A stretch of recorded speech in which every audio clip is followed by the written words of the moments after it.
bring your net. We need your net.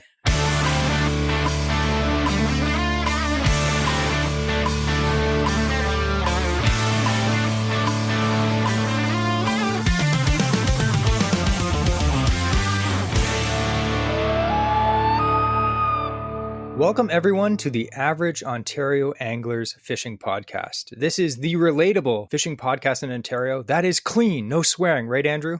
That's right. It's so squeaky clean that you can listen to it in the car with your kids or even your old school grandma. Hi, Grandma. So if you're new to the show, I'm Jesse, your host today and the producer of the show. And this here with me is Andrew, our lovable, bearded comedic relief. Thanks. I like how Jesse just assigned himself producer, which is correct. Don't get me wrong, but he's like, I now have a title. Well, when you do 90% of the work, that's what you get. Anyway, so if you didn't know, me and Andrew are longtime fishing buddies. We've been fishing together over 2 decades. And this show, this podcast, we're going to share with you everything that we've learned to help you become a better angler. So this information, though, I just would like to add for a little cool part at the beginning of this podcast. It's not just valuable to those that live in Ontario. I've had a few people mention that, the name Average Ontario Anglers, it kind of sandbags us or pigeonholes us into people in Ontario just listening to it.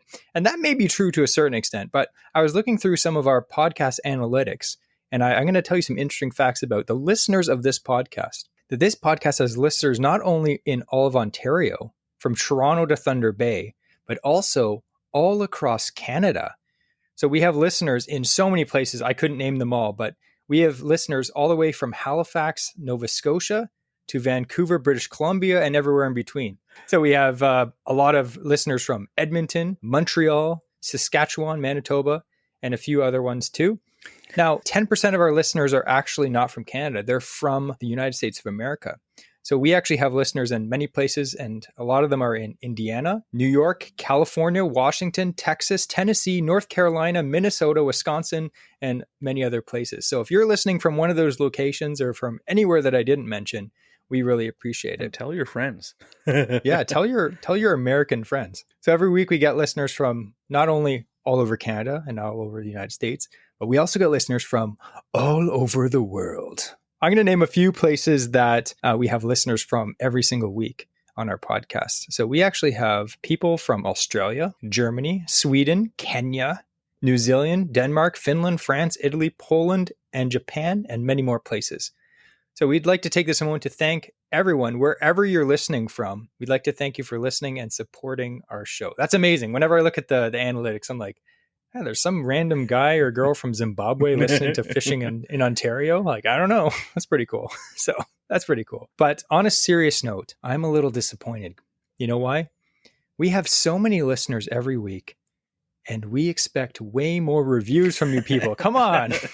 I mean, there's a lot of reviews. We thank you if you have. But for the amount of listeners that we have, it's a small fraction of the reviews that we've actually got. So if you have time, I know people are busy and they always forget. I forget all the time. But if you do have a few minutes, make sure to give us a star rating on Spotify or type out a review on Apple or give us a rating on whatever streaming service that you're using. We really appreciate it. Helps us rank higher, helps us get bigger giveaways, and it helps you guys in the long run. So we do appreciate that.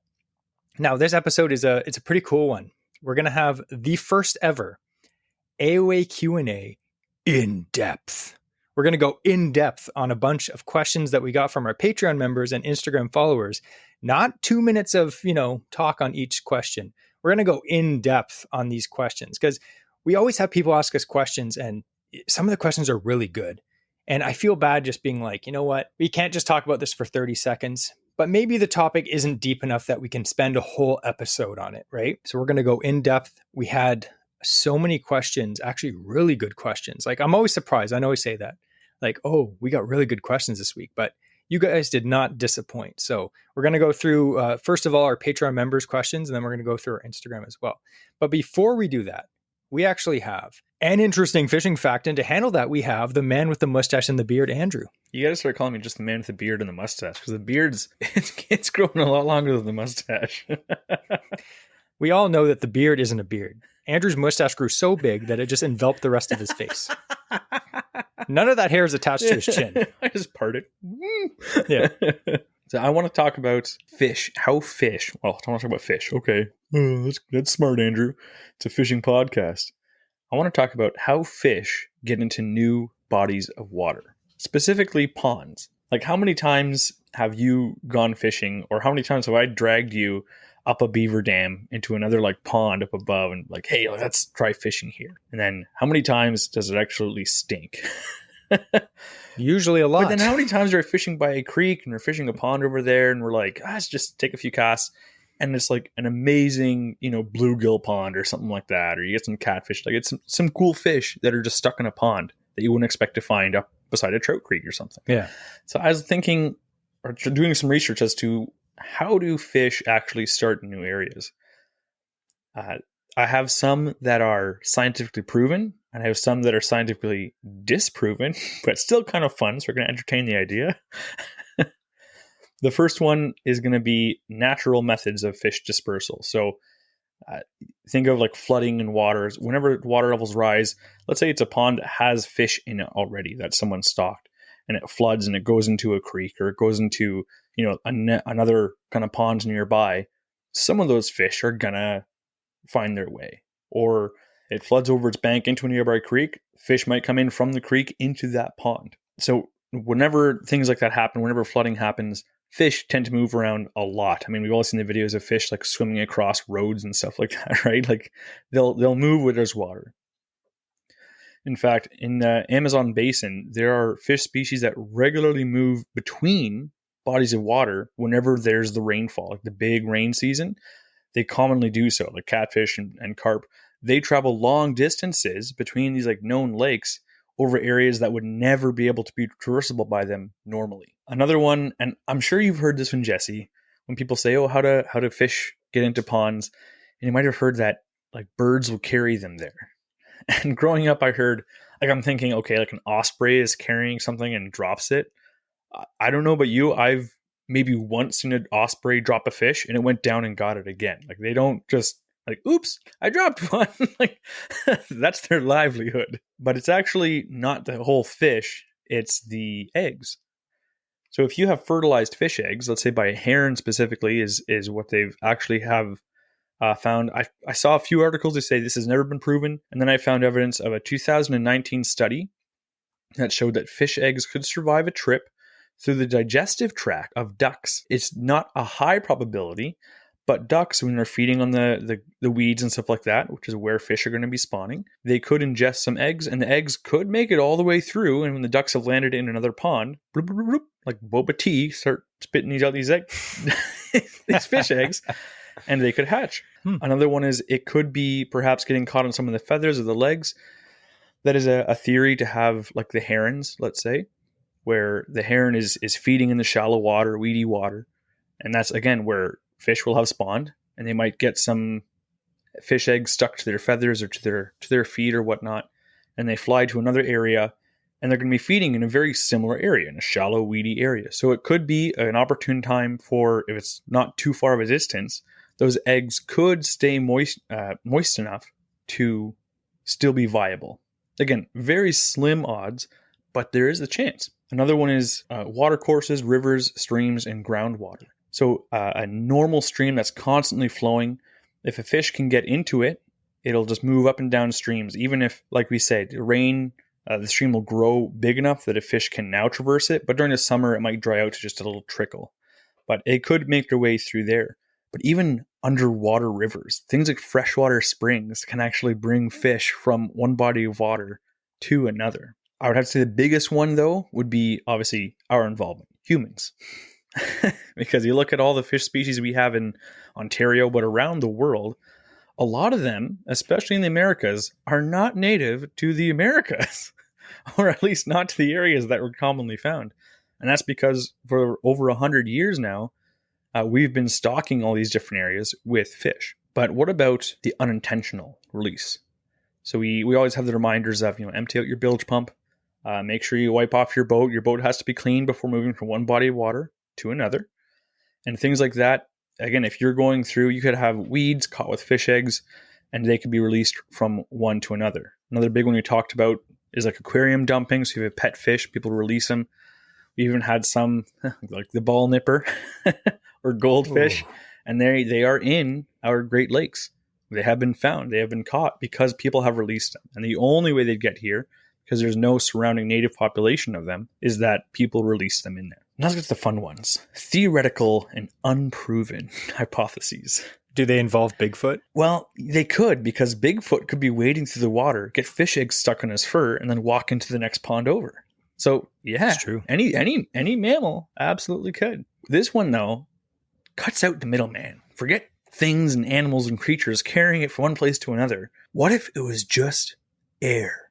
What if the wind picked up a bunch of fish eggs and just like blew it over to the next pond over? You know, a big storm comes by. Maybe. like a water spout? Yeah, that would be a lot. To have like a water spout hit a spawned area of water and it suck up the eggs. Like, fish have rained from the sky before, like whole fish. Yeah, but that's prime. If you go and fish a pond, you're like, I wonder how these got here. I can pretty much guarantee you the answer is not a water spout. But it's possible. Then you have spontaneous generation theory. I was like, what is this? I'm going to read this exactly how I found it. There's a long-standing folk belief that fish can simply appear out of nowhere in bodies of water. This idea, once popular in ancient times, is called spontaneous generation, suggesting that fish can somehow form out of non-living matter in the mud or water. Of course, modern science has debunked this theory. I wonder how. But it's still an interesting reflection on how people once tried to explain fish dispersal before they understood biology. And a lot of these things, there's been maybe one or two scientific studies that show it's possible that this could be the way that they've moved from one body to the water. It's possible eggs could pass its way through a duck and still be viable. It's possible that mammals are walking through the water and leaving it there. It kind of leads into this next fact, which is no longer about how fish get places, but why don't fish get certain places? So we talked about some beaver ponds. They don't have anything in there. Why do some beaver ponds not have fish? Like, there's been places where we fish the lake and it's full of fish. And then 6 inches up over a beaver dam, there's nothing at all on this nice big like inland lake. Remember that place we went? Oh, I do. Andrew dragged me up this hill. It was a pretty big hill. We dragged the canoe up, all of our fishing gear. We slid into this beaver pond. It was beautiful. Mm-hmm. Like it's one of those places you're like, I guarantee I'm going to catch a bass on the first cast. We saw literally nothing, no bites. We didn't even see a minnow. Mm-hmm. So why do you think that might be, Jesse? Originally, I think it has something to do with like the pH level or some like mineral content in the water. It's possible. Some rotting plants, some kind of, I don't know, the water is like toxic basically. If it's a recently flooded area, a lot of the rotting vegetation and trees and stuff that's in the water, that can prevent fish from wanting to be in there. Even just the beaver dam itself, there are so few fish that can actually cross up a beaver dam. And you think, like, you see trickling water. We see salmon launch themselves, 6 feet up a waterfall and narrowly miss bear mouths, and they somehow make it up. But salmon, that's a rare thing for a fish to be able to do, is to actually migrate up over top of moving water like that. So things like minnows, which you might expect maybe they could wiggle their way through, they can't get through beaver dams. So right at the bottom of the food chain for fish, they can't get there. Another one is water temperature. We know oftentimes it's shallow. Oxygen levels, like you're saying, a lot of rotting growth or whatnot in there will reduce the amount of oxygen. One thing I never thought of was the predation and the habitat. Is it suitable? Because we think and we look, there's a bunch of weeds. That's awesome. There's some deep spots. This could be perfect. Why aren't bass here? This is what I would look for in a lake. But lakes also have large areas without weeds. They also have large areas, shallow areas where it's more spread out. When something gets so choked with weeds, the fish have a very hard time surviving there. And it's also most likely going to be filled with, logs and whatnot like that, and otters, other predators who eat fish, love that. So it could just be the odd fish that gets in there, it just gets eaten quickly.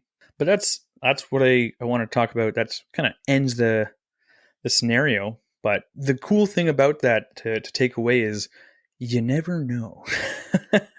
That's why I always love trying those things, because we found a couple ponds that have been really cool. And I think we're going to talk about one later, honestly. But Yep. there are some that they look better than that pond, and they don't hold a thing. Yeah. I was just thinking of Jeff Goldblum on Jurassic Park when he has his shirt off and he's like, life finds a way. And then when you catch that bass, you turn into the other guy. Clever girl. That's actually funny because next week's interesting fishing fact is about an introduced species into a new lake. That's a little cliffhanger for you, but that was a great interesting fishing fact. It is true because oftentimes there's, big lakes, there's fish in there, but all these, you look at the map of Ontario and you zoom out and there's all these little lakes everywhere. I mean, like there's 250,000 lakes in Ontario probably, and there's probably more that aren't even considered lakes because they're too small, like ponds. And a lot of them have fish in them. You're like, how the heck did fish get in there? But yeah, some birds are pretty smart, right? Here's my theory. Ospreys, they get a little bit like gangs, right? Like gang members. So they don't like being around each other. They're like, this is my turf. So one smart osprey gets a fish. It catches a fish that has eggs in it. And then it catches another fish that has male things in it. And it flies them to another lake. It tries not to kill them, just to maim them slightly. And it drops them into the lake, its own little love lake. And that lake is his own area. So he's literally like a matchmaking osprey. And now he has his own little lake full of fish that no other osprey knows about. So Jesse is hypothesizing an aerial aviary Noah taking two of each kind and dropping them in little arc-like lakes. Hey, it's possible. That's more possible than a fish materializing from like rotten weeds and snail shells on the bottom of a lake. Our ancestors believed that. Our ancestors were dumb. So anyway, thanks for that interesting fishing fact, Andrew. So as I mentioned, this week we're going to do an AOA Q&A, which is one of our favorite type of episodes because we get to answer questions from our listeners, as well as sometimes they just ask us our opinion on things because some of our listeners, they know everything already. But anyway, we're going to go a little bit more in depth on some of these. A lot of questions we get, like I said, they're great questions. Definitely need more than a minute or two to cover them, but not enough for a full episode. So this is a great episode. In fact, just a spoiler alert, this episode is so long that it is going to be a part 1 and part 2, which I've had many people ask. They're like, you can do longer episodes, guys. I could listen to you guys forever. I'm like, that's cool. But you realize that it takes a long time to edit these things. So don't expect this all the time. But anyway, here's our first question. So we're going to go through some of them. Me and Andrew are going to go and take which one we think is cool. So I'll read the first one. This one is from Niagara Inspired, who is one of our Patreon members. So thank you for that. His question is, you mentioned previously that you like to bring all the tackle you own to a new body of water. He says, I'm guilty also. Can you walk us through your preparation rituals when it comes to new areas? Now, we don't bring all the tackle we own because that would mean we would need a floating barge, but we do bring a lot of tackle. You are right. So that's a good question because I feel like a lot of people may, if they're just getting into the sport or if they're targeting a new species or a new lake, that's a question that a lot of people may have. That's a question that I have every time I go fishing. Like how easy of an ordeal is it for you, Andrew, when I say, oh, we're going to fish this new lake tomorrow? Are you like, I'll be ready in 5 minutes, or are you going to take, an hour? Well, like it says preparation rituals. The first thing I do is I draw a big circle on the ground with like a star inside of it. And I put 7 tackle boxes around. Not that kind of ritual. Sprinkle some pike slime around. It's tough because when there's places where we're fishing out of a small craft, and again, the canoe is great, but I want to go fishing out of a paddleboard soon and stuff like that. And I definitely can't bring my tackle box on a paddleboard. I can't bring more than one rod on my paddleboard. So things like that, it's a lot of research to look in first, as much information as I can glean. So if it's an area I've never been in, I'll look at Google Maps and I'll see. You can tell pretty good from Google Maps if it's going to be a very weedy lake or not. Usually you can do pretty good at judging that with a bit of experience and first look at some areas that what they look like midsummer, then look at Google Maps and see what it looks like. Because oftentimes they take those pictures in like the early spring where there's not as much weed growth on the lake. So, but you can usually see a greenish hue in the water and stuff, and you'll know, okay, that's pretty shallow. That's going to be full and choked with weeds. When I get that, at least I can cut out some things, hopefully. I like to watch YouTube videos too. So like sometimes if I'm looking at a new lake and it's not like a little back lake that no one knows about. and I've never been there. Like, for instance, I fished this lake up near Ottawa last year. Had no idea what I was faced with. All I knew was there's some walleye, there's pike, there's some muskie, there's bass. Like, I didn't know anything about it. And I watched some YouTube videos that someone uploaded, and it just gave me an idea of the area. And I'm like, okay, not a lot of weeds, lots of rocks, lots of timber. Okay. And then I could pack accordingly. So like, I might not pack like a whole box of weedless frogs. I might just bring 2, and it'll help you if you know what you're dealing with. Like Andrew said, it'll really help you bring tackle that you actually will use and not waste space with stuff that you won't need. Yeah. I think most of the stuff too, like I have a lot of my lures narrowed down to, I cast like 5 of them mainly, right? Like we usually find we use the same lure. So no matter where I'm going, I'm going to have those with me. And so all I'm looking then for to bring on top of that, on top of my, my chatterbait, my soft plastic paddle tail, and like the things that are like tried and true, I would then look at, okay, what is, if I have any more information, even looking at Google Maps, if it's, let's say it's a park or something like that, people have photos of them camping or being there or paddling along. And it may not be many fishing photos, but again, it gets me kind of an idea of maybe what's there in the area, maybe a spot I'd want to try. And you look in the background of the photo, you're like, that's like a cool rocky bay. Like, okay, and I'm going to try and bring, a spinnerbait because I want to do it here. I saw some rice in the photo over there. So I'm going to bring a couple things that I want to try. But I have my go-to box that is pretty versatile. The stuff I use most of the time are already versatile baits that I can use around. So by the end of it, it does take me a while, but it's mainly just picking out things that I want to experiment with on that lake. And I think because we fish out of smaller crafts, we're pretty good at jamming everything we need into one tackle box. So like, I know a lot of people, like I fish with my buddy Rob in his boat, and he has so many trays just lined up. Like, I mean, it's a big boat and he has all the storage in his boat, and his boat is basically a massive tackle box, which is great. That's amazing. I wish I had that, but I can't bring 19 trays of everything that I own when I go fishing. So over the years of, fishing backcountry, when you're literally just in a small canoe or a small tin boat, you can't bring multiple tackle boxes with you. I mean, you could, but you can't really. So we have gotten adept to bringing, I'd say like basic lures. Like last week we talked about the Ned rig. Pretty much if you're bass fishing and you're not fishing a super weedy lake, a Ned rig is something that you can chuck all day long and catch fish on. Or like a chatterbait. We always talk about chatterbaits, how good they are. That is going to be in my box, guaranteed, where I'm going to fish. So there's baits that once you start fishing a lot, I know Niagara Inspired, the guy fishes a lot anyway, but he knows you have confidence lures that you can fish anywhere, and you're going to pack those anyway. So I know it's complicated, but basically don't overthink and don't try to bring too much stuff. Try to do a little research. Like Andrew said, look at some photos, watch some YouTube videos, talk to people too. I've had people ask me like, hey, I'm not looking for spots, but I'm looking to fish this lake. Is there any lures you'd recommend, or what should I look for? I'm happy to tell them what I know about the lake. No problem. Are we going to hand out spots? No, we're not. But most people are happy enough to tell you like, yeah, you know what? It's great for frogs, or, make sure you bring, a football jig. Great lake. Watch out for all the logs, I lost a prop there last year. So anyway, yeah, it can get pretty crazy bringing too much tackle. But what we've learned over the years is you don't need to bring half as much as you think you do.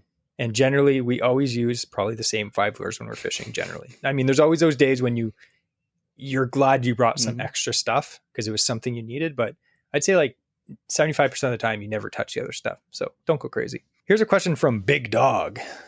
I don't know his guy's name, but he's apparently a big dog from Patreon. So he says, what are each of your 3 most memorable favorite catches in a watercraft? It doesn't have to be the biggest catches. It's more about the memory and the story behind the catch that I'm curious about. That's a good question. We have 4. I do want to do 3. Have an extra one too. There's if 4. You want. Okay, we have 5. So why don't you do your first one first? So the salmon, and we've talked about it before, but it's such a good story. We're going to say it again.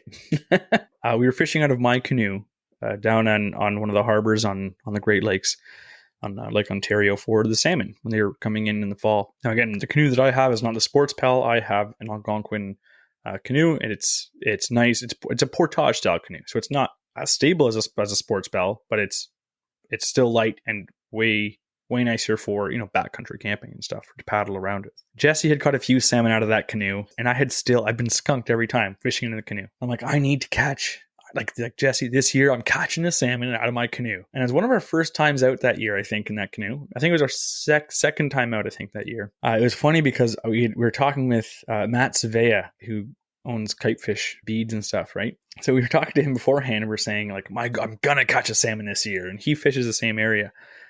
So he's like, oh, I'm gonna be there and I'm gonna net it for you. It's gonna be awesome, man. We're gonna do it.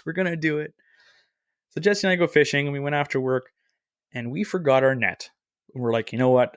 We can't drive back. So let's just go. We have lip grippers. We'll be all right. We can handle it. Be smart about it. And we're trolling around and I finally hook into a salmon and it doesn't throw the hook in the first 3 seconds on me. So I'm good. I land. That's a rarity for Andrew. Yeah.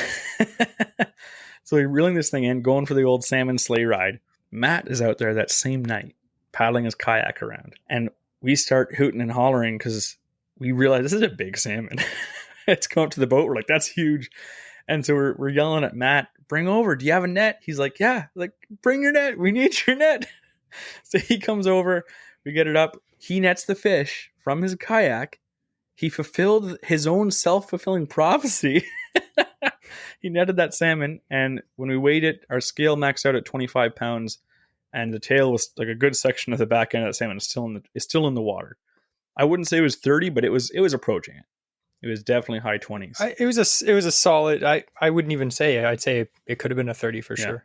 It was a giant fish. We have a picture of the thing, and it's a big fish. Like we've caught a lot of kings off the pier and off the harbor in our time, but that was one of the stretch marks on its belly. One of the bigger works. Yeah, it was big. It's still to this date my PB salmon, and it was also my first salmon in a canoe, and the first salmon in that canoe. So it's a pretty special story to have that. Okay, I'll do the next one. So the next one is actually just happened this year. We like fishing for pike. Everyone, knows that in the early spring is a good time to catch the big female northern pike as they're going into spawn. What happens is in the zone that we like to fish, it actually closes for the month of April because the big pike spawn in April. So they're protecting the spawn because they're really swarmed into the shallows. It's a bit too easy to catch them, not very sportsmanlike. So they close the season. So what happens is in March, late February and March, the water's ice cold. In fact, usually in March, early March, the bays that we like to fish for these fish are still frozen. But it was unseasonably warm spring as usual. It's kind of the trend now in Ontario. And these bays were open. It was March. It was the 3rd day of March, which is the earliest I've ever got out in the sports pal. It was a bit crazy. But we went out there in the sports pal. What was the water temps that day? It was 30 what? 38. 38? I think it was 36 in parts. But the average was like 30. I think we hit one spot that was, I think, 40. There's one little spot that was like a warm spot. So legitimate ice cold, like you would not want to get in the water. Now a sports pal, it is a canoe, but it's flat bottom. It's super wide at the back.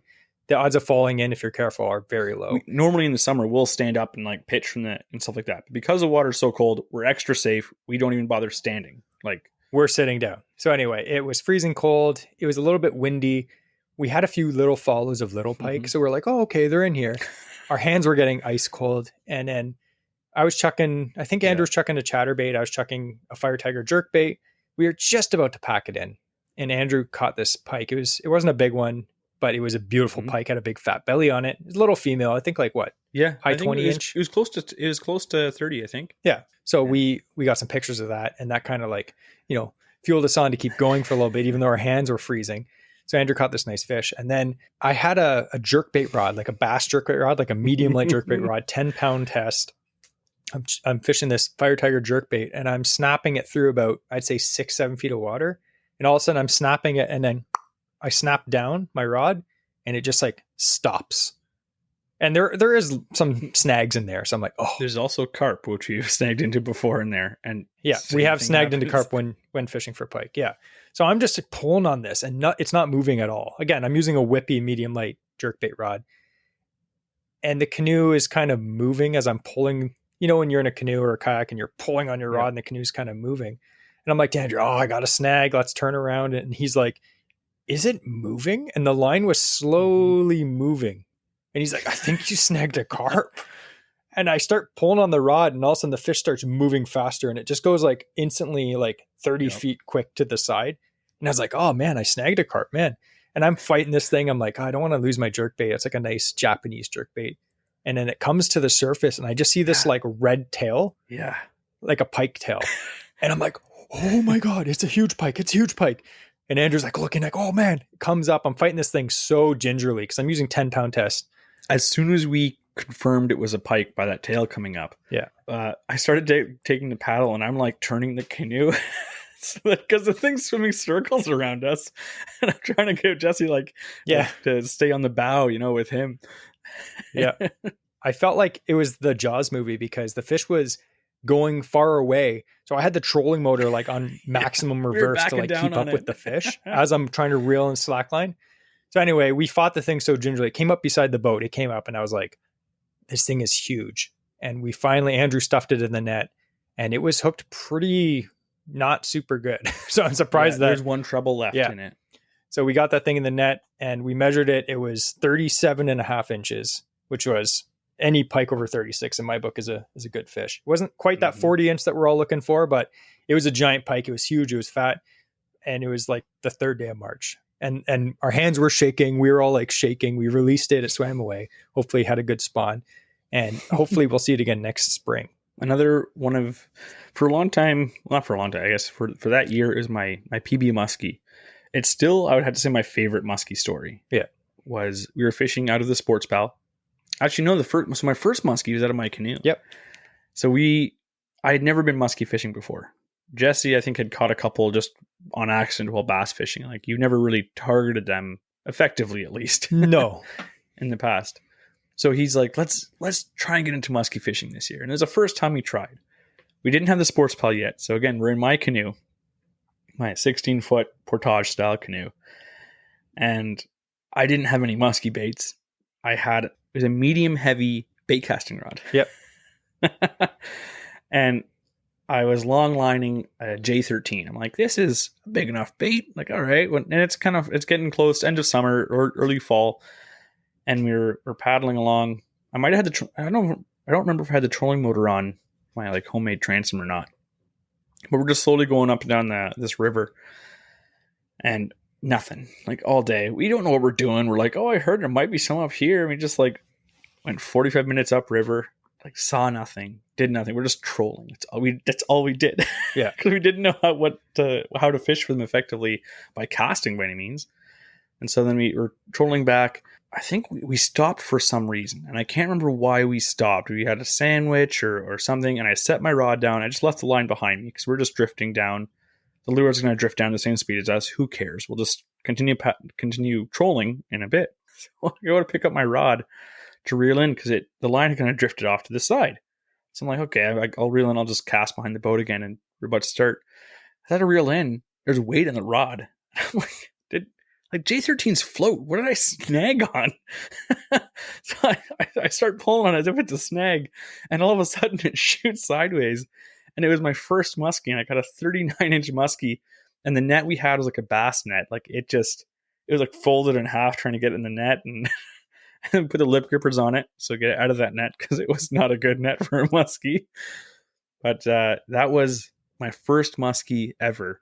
So again, my portage canoe has got me some, at the time that was my PB. Again, 39-inch muskie is nothing to sneeze at.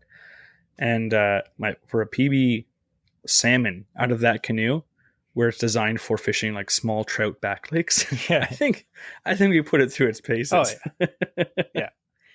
Yeah. One other story, which was in Andrew's portage canoe, we fished this little pond that we had seen off one of the highways that we go up fishing at different lakes. For years, we saw this pond, and it's not big. It's small. I'd say it's the size of a football field, even smaller than that. If half the size of a football field, it's tiny. And for years, we see this little pond. We're like, oh man, I want to fish that one day. And it never really came about because it's such a small pond. We didn't think there would be anything in it. One day we went fishing, and on the way home from a camping trip, we left early, and Andrew's like, we have 5 hours to kill. Why don't we hit that pond? So we're like, what the heck? So we figured out how to get there. We portaged the canoe in, we dropped it in. As soon as we put the canoe in, first cast with a frog, fish blew up on it, and we were just like, ooh. It was like a 3-pound largemouth. Yeah. It was the first fish out of this pond. And in, I'd say 2 hours, we caught 2 4-pounders, Yeah. probably like 5 3-pounders, and like enough 2 and 1-pounders. Like, it was insane. I think we probably caught 25 bass in this pond. It's The one you caught was close to 5 pounds. It was a high 4. It was a donkey. and all on topwater frogs. It was just like a weed choked pond, but deep in the middle, very deep. I'd say like 10 feet in the middle. It was like an old farmer's pond or something, but it was choked with largemouth and crappie. That's it. No sunfish, nothing else. And giant fish. And it was like these fish had never seen a lure before. So you chuck a frog out, as soon as it hit the water, boom, fish blew up on it. You'd release it, next cast, boom, you'd catch another. It was insane. And that was the only good day we had at that pond. We went back a few other times, and long story short, I think a lot of other people started fishing it because when we started fishing it, it was pristine.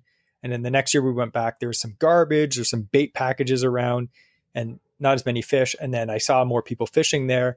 And then eventually I saw people keeping fish out of there. And then we went back and I think it got fished out, but it was a cool We talked a bit about with Adam Merrifield, like he was talking about rivers, but on a pond, like, yes, it is in the zone to keep whatever possession limit or legal limit. But as soon as a couple people start doing that in a pond, you're really going to hurt the population. So Jesse and I, whenever we fished it or whenever we fish small bodies of water like that, it's always catch and release only for us. But yeah, that was kind of a sad story to look at how fast it was affected by overfishing. Not illegal, but unethical fishing. Yeah. Right. And that really goes to show, a lot of people get mad and be like, why won't people give out fishing spots? Anglers should be helping other anglers. Yes, we'll give spots that are good for fishing, but little secret spots like that quickly get overfished and destroyed, you can understand now why anglers are tight-lipped sometimes. So anyway, you have another quick story? Yeah, so I was back up at the cottage recently, and it made me, I was thinking of my different cottage experiences back in the day. And we had talked before how, in previous questions on this podcast, people ask, what are your fondest memories, or how did you get into fishing? And I loved going fishing with my grandpa. So I went fishing with him one morning. I'm out there, and I've been reading my scientific angler fishing books. And me and Jesse, we're looking at Bass Pro Shops catalog. We're looking at all our stuff, and I think I'm all that in a bag of rocks. I know exactly what I'm going to do to catch fish on this cottage river. And we go out. I've got, I think, 2 or 3 rods in there. All the rods I owned at the time. And I'm out there and I'm trying to cast all these fancy new lures and all that stuff. And then there's Grandpa. And he takes his one rod, I don't know, 60-year-old Mitchell rod. It's got blue strand line on it, like super coily. And he pulls his tackle box. Like, I have my big Bass Pro my 370 tackle box already, and it's like getting stuffed to the gills already at that point. Grandpa brought his tackle box, which consisted of a wine cork in his shirt pocket that had 3 jigs on it, lead head, like ball head jigs. One was green, one was red, and one was yellow. He had 0 soft plastics, and he ties on a jig, takes it out of the cork, puts the cork back in his pocket, and he just drops her over the side of the boat. And he just starts jigging. And I'm like, I can do this. I'm fishing spinners and fishing spoons and fishing crankbaits and all this stuff. And I caught the first fish, and I caught a rock bass. Nothing fancy about it. It was like a 1/4 pound, like the small one. I'm like, all right, yeah, I caught first fish. And then Grandpa all of a sudden is like, oh, there's one. He starts reeling in. You go, it's a pickerel. And brings up, catches a walleye. I'm like, I haven't got a walleye in the river. Drops back down, keeps fishing. There's one. He catches a small bass on a bare jig, like a bare ball head jig. I don't know what action he's giving it underwater. He caught 5 fish, and I only caught that one rock bass. But that story, it encouraged me to, sometimes you got to simplify. Like, there he is with literally none of the stuff that I thought was the most important stuff to have. And he was out fishing me like nuts. 5-1. He outfished me. And it just was impressive to me to see that. And it wasn't even like he knew the spots. He's like, go where you want. I was just paddling around, and he was still out fishing me on spots that I wanted to fish. So that was a very fond memory for me. But I always love, and whenever I bring people up to the cottage, I'll take them to that spot and tell them that story. Good old grandpa. Seems like everyone's grandpa's the best angler ever, but here's our next question. Uncle Brian Carrot asks us this question. He says, what species are you planning in targeting most this fall and why? How about you, Andrew? Muskie. I want to catch muskie. Hear this? This is a tube jig. A big tube jig. Yeah. So yeah, for us, it's muskie. Actually, all the trips planned. So this weekend when this podcast comes out, I'll be up at a cottage muskie fishing for 4 days. After that, me and Andrew have a muskie trip up near North Bay planned. And then after that, we're actually going on a trip to another muskie trip in some lake. And then after that, we have a trip planned on St. Clair, which we're super excited about. We're hoping to catch a giant 50-inch. Yeah. So really for us, it's all muskie. In the fall, like we always say, there's so many different fish to fish for in Ontario. In the fall, it's great for bass, it's great for salmon, all these other fish. You really have to decide what you personally are interested in catching. I grew up fishing for salmon. I fished, countless days every week when I was, in high school or single fishing for salmon in the fall. But I just don't do it a lot nowadays. Not that I don't enjoy it. I've moved on to other things. I find muskie fishing more interesting right now. Not to say that we won't try to get out salmon fishing, but we have to prioritize what we're obsessed with at the time. Life is too short to fish for the same fish year after year. Jesse said, fishing for muskie every year and not catching anything. So anyway, so yeah, muskie. Hopefully we catch. We're going to try to beat our PBs this fall. And since we're going to St. Clair, that probably will happen pretty easily. So here's another question from Ted Williams. And if you didn't know Ted Williams, he's the guy who composed our epic intro. Thanks again, Ted. So he's a Patreon member as well, so appreciate that. So his question is, unfortunately, some of our lakes here in Alberta are susceptible to harsh algae blooms. Last weekend, I was at a new lake that seemed to be going through a pretty serious bloom. I was looking to harvest a fish, but was pretty nervous to bring one home to eat in the midst of the algae bloom. With this in mind, would you recommend holding off until the bloom is clear, or is it something that I wouldn't need to worry about? Now, I got some information from the Ontario website. I didn't find anything on the Alberta website. Apparently, Ontario is more of an expert on algae blooms. So Andrew's an expert on fungus and algae, so I'll let him read that. I am not, but I'll do my best. So it says that eating fish caught during a blue-green algae bloom specifically, there's a low risk to human health.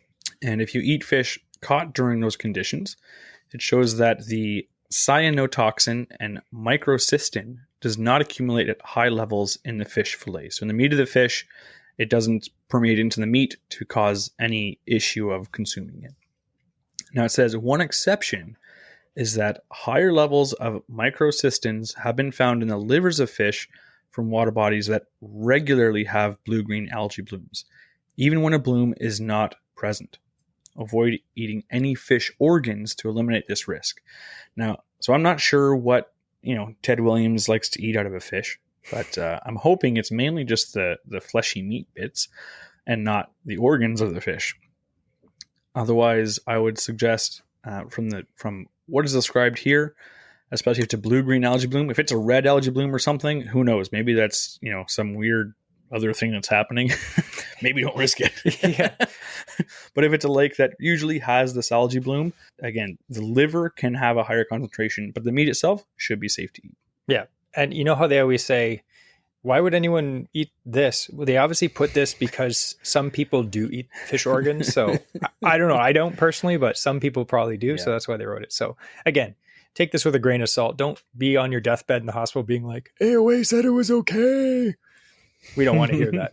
Here's a question from James. He says, looking to catch my first Kawartha muskie this fall. Any suggestions for baits to get started? Nothing too big. That's a great question. Again, we've been catching muskie for years, but we just started seriously targeting them in the last 5 or 6 years, I'd say. So I'd say one of the best overall baits for any time of year for muskie, if you're just getting into it, is this bait right here. This is a Water Wolf Lures Shadzilla Jr. Now, to describe this bait, it's a 7-inch swim bait. It has a single hook coming out of the top like a jig hook, and it has a treble hook hanging off the bottom near the head. Now, muskie generally and pike, they usually headshot baits, so they come from the side and grab the head. So usually you hook them on that treble hook. I find it's not a huge bait. They're about 3 ounces at most. So you don't need a huge rod to cast these. You can use a swim bait rod for bass, or you can use like a medium heavy musky rod. They're a great bait. Cast and retrieve. That's all you have to do. They're great. You can fish them at different depths. You can count them down. You can fish them shallow. If you are fishing over weeds, I have taken the treble hook off and just fished it through weeds quick, and you'll still catch them. Pike love them too. If you can see, this one has been chewed up a few times by a few muskie and pike. So they're great baits. They do make a bigger size than this, or 9.5 inches. They also have a 12-inch one. You don't generally need it if you're just getting started. That's a great bait to have. Another bait that I'd recommend is a big spinner bait. Now, a lot of people talk about bucktails. Bucktails are great. Here's one right here.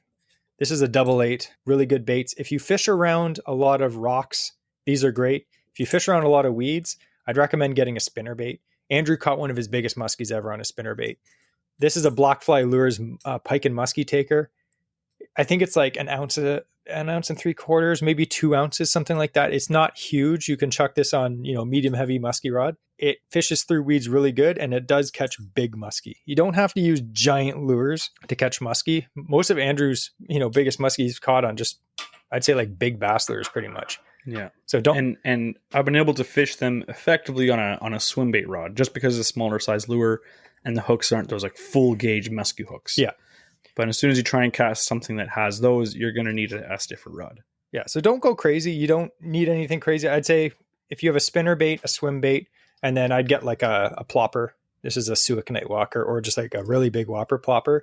You'll be set. Mm-hmm. The thing is with muskie fishing, like Andrew said, you sometimes fish for hours or days without seeing anything. Our advice would be find some good areas that are near weed lines, near deep water. You have to think fish like to feed in the weeds, but then they also like the ability to hide deep when they have to. So find some good weed edges near deep water, and then cast whatever of these baits works the best in that area. Say if you're fishing and the weeds are a bit thick, chuck the spinner bait.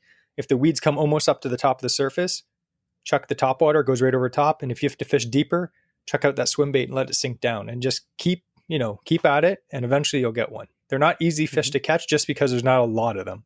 So just keep at it. You will catch your first one this fall for sure. And fall is a great time because the fish start feeding up for the winter. So here's a good question from Jason, who's a Patreon member. He's interested more in September fishing tips. He has 3 questions.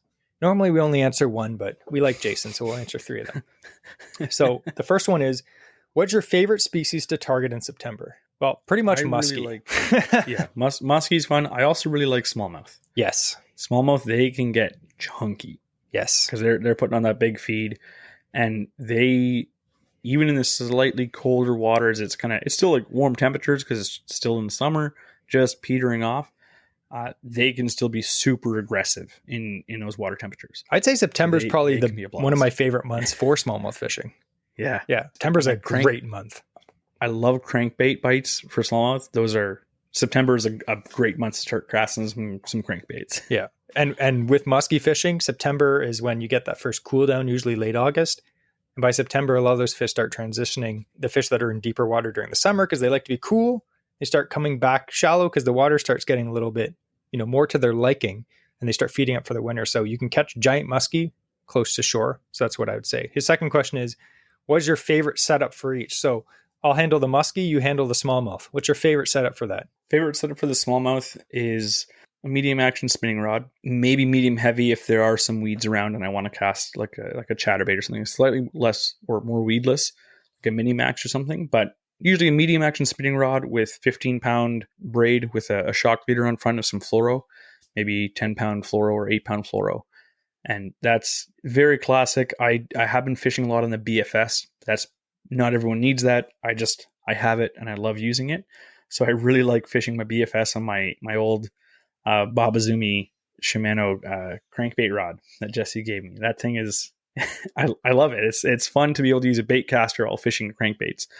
A little bit less line twist, and I find it doesn't get tangled as easily. But again, spinning rod, can't go wrong with it either. And that's normally what I'll target for them. Even going topwater fishing for smallmouth, they'll still come up and feed. Again, it's not crazy cold temperatures yet. And I find like minnow presentations, like topwater minnow presentations are really effective. For sure. Yeah. And as for muskie fishing, again, it really depends what you're chucking, right?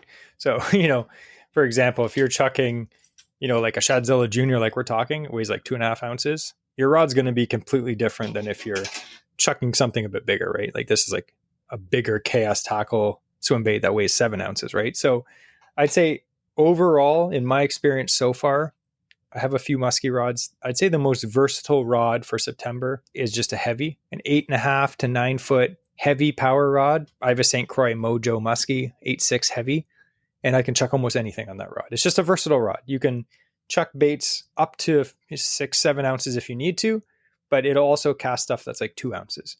So you want to have a rod that's, versatile. You don't have to worry about, oh, is it heavy enough? Like Andrew, for a while, he was using a swim bait rod.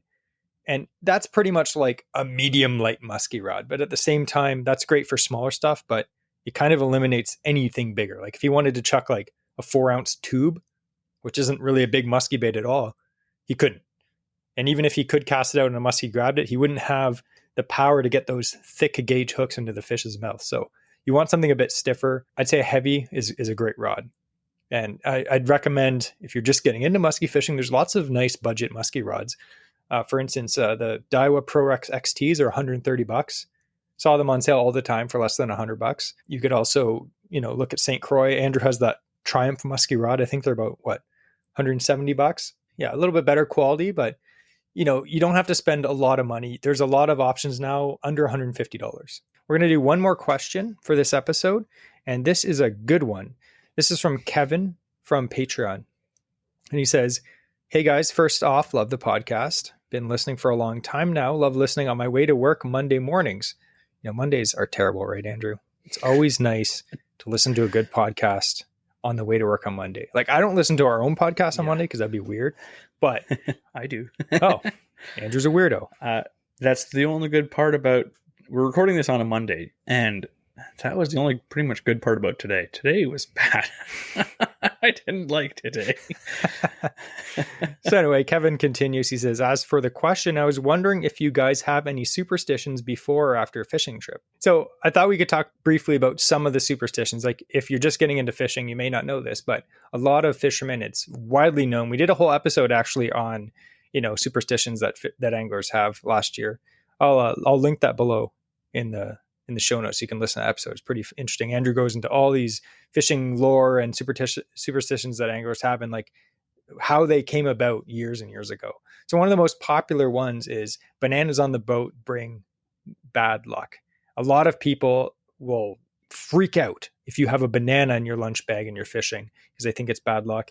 And it all goes back to the origin. I know, Andrew, back in that episode, there was like 3 or 4 different possible origins, but one of them is that it stems from the fact that bananas can spoil quickly and attract insects. And back in the day when they were transporting bananas through the ocean on these ships, that was bad because it got people diseases and unhealthy and people got sick and died. And if bananas spoil quicker, they would spoil any other produce that's also being shipped at the same time. Yeah. So we clearly see that bad bananas spoiling and attracting insects is terrible for the modern angler. That's why people are superstitious about it. So another one that I think is more common than people think is people having like a lucky fishing hat. I don't know. Do you have, I don't have a lucky fishing hat. I have hats that I like. I'm like, okay, this is my fishing hat. But some people are obsessed. Like you see their hat, it's all ratty and it looks like it's been sweated through a million times and it's just like so faded. And they're like, this is my lucky fishing hat. And if I don't wear it, I won't catch anything. A lot of people view that, right? And they fear that if they wash it, it washes away all the luck and they won't catch any fish. Who knows? I'd say one other one that I've heard from a lot of people, I remember first hearing about it when I was fishing with this guy and we were doing a little buddies tournament. And his first cast of the day, he kind of like shot a weird cast to the side and reeled it in really quick. And he's like, "Oh, it's bad luck to catch a fish on your first cast." And I was like, "Really?" And he's like, "Oh yeah. I always cast to the side of the boat and reeled in really fast." Right. So I've never heard that before. So I was like, okay. But apparently a lot of people think that if you catch a fish on your first cast, the rest of your day will be doomed. You won't catch any fish. So I don't personally think that, but I kind of have this one that I do is whenever I buy a new fishing rod, which happens all the time, unfortunately, I always say, if I don't catch a fish on the rod the first time I use it, that rod is cursed. And thankfully, a lot of the rods that I use all the time, I'll catch fish. I'll purposely save them for trips where I know I'm going to catch fish. Not that it means anything, but I just think it's funny, but the only problem with that is, generally speaking, muskie rods are generally always cursed because you never catch any muskie. So It can be anyway, tough to get the skunk off some of those rods oh for man, sure. it takes a while. But once you catch a good fish on it, it's not cursed anymore. That's just my own little weird superstition. That's not a superstition. So anyway, we are at the halfway point on this episode. So like we mentioned before, we have a lot of questions, a lot of good questions. We're going to go in depth on them, but we're actually going to save the other half for our part 2. And our part 2 is going to be next week, of course. So we're going to end this episode now. And we're going to end this with, as tradition states, the quote of the week. And to handle that, we have the man with the overflowing mustache, Andrew. I think it's a good rule of thumb. Don't eat fish organs.